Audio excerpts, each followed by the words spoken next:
Good morning. This is KELOLAND on the go with all you need to know in news and weather as you start your day.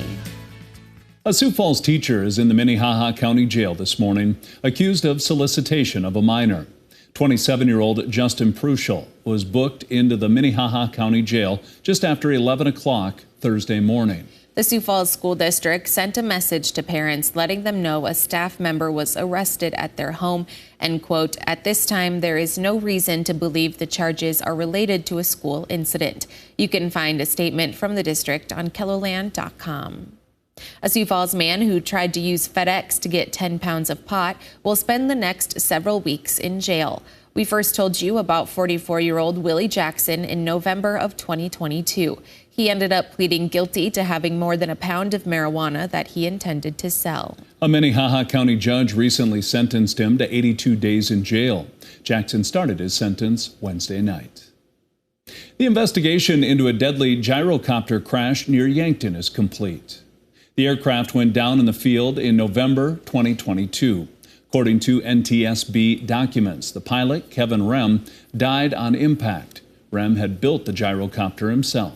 The final report says the aircraft was missing a piece that regulates the flow of fuel to the engine, which led to an oil leak and a fire. According to the report, witnesses saw black smoke coming from the gyrocopter in the moments before the crash. When the aircraft hit the ground, the fire quickly spread.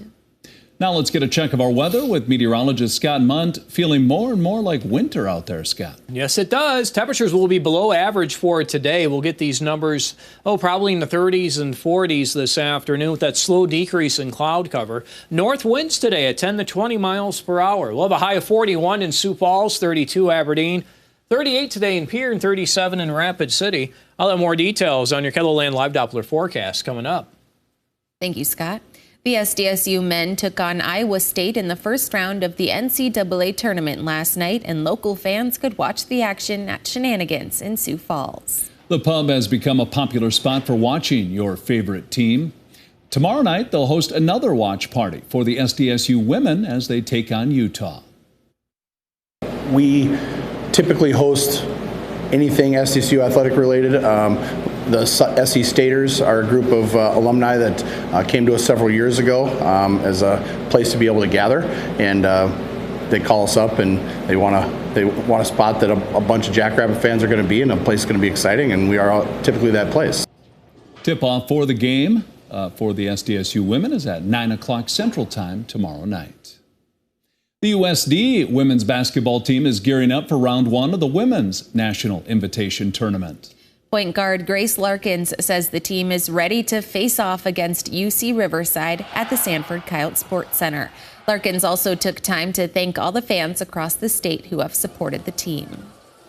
We always know Coyote Nation has our back and the entire Vermilion community. And just thank you guys for coming. Thank you for supporting us all season.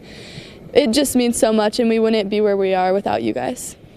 That game will start at 7 o'clock tonight. The winner will move forward to play Northern Arizona in round 2. Meanwhile, a Sioux Falls man is celebrating a victory of his own. Ryan Wanless finished the Iditarod Invitational in Alaska yesterday, crossing the finish line in Nome on his bike. He finished in the rain after days with temperatures well below zero. It took him 24 days, 17 hours, and 10 minutes to complete the 1,000-mile trek across Alaska. Wanless was 10th overall out of all 1,000 racers. That's a look at some of our top stories. Now let's get one last look at your weather with meteorologist Scott Munt. Scott?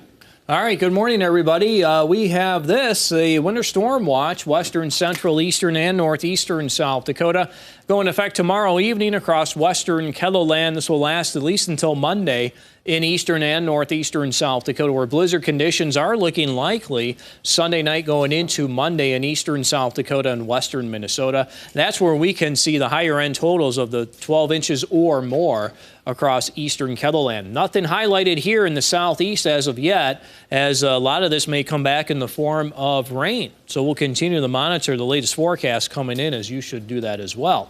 Look at the amount of moisture with this system. Over 2 inches in eastern South Dakota, Minnesota, Minnesota, northwestern Iowa. This is a 5-day total, so this will take us through Tuesday. And then the amount goes down to about an inch or two central into northeastern South Dakota, down to about a quarter to a half in the west. Dry skies for today. We had that snow yesterday evening, north central and northeastern South Dakota. Flurries and snow showers in our forecast for tomorrow.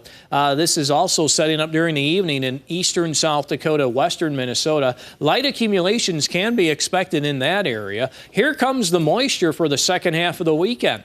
This is Sunday morning as we continue to watch that fine line as to who gets the rain and who gets the snow. Snow to the north of that line, rain mainly to the south. Enough dynamics in the atmosphere to bring in a couple of lightning strikes in south central, eastern, and southeastern Kettleland during the afternoon on Sunday going into Sunday night. A lot of this eventually switches over to snow Sunday night leading into Monday, especially across the east and the southeast. And as we get into early next week, we'll be on the backside of the system, which means strong northerly winds. That's when I do expect to see those blizzard conditions with some of these wind gusts over 40 miles per hour. Here's Sunday's winds, east-northeast. Some of these wind gusts 35 miles per hour or more. Here they come from the north as we're on the backside of the system.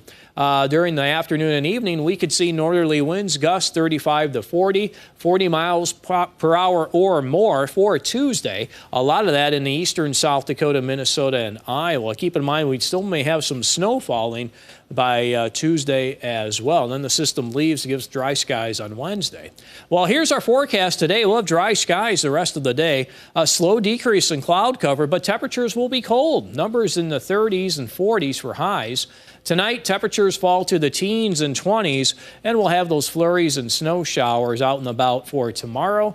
Another cold day with highs in the 30s in central and eastern Kettleland. Go ahead and check out the 7-day forecast while you're here online. Have a great weekend.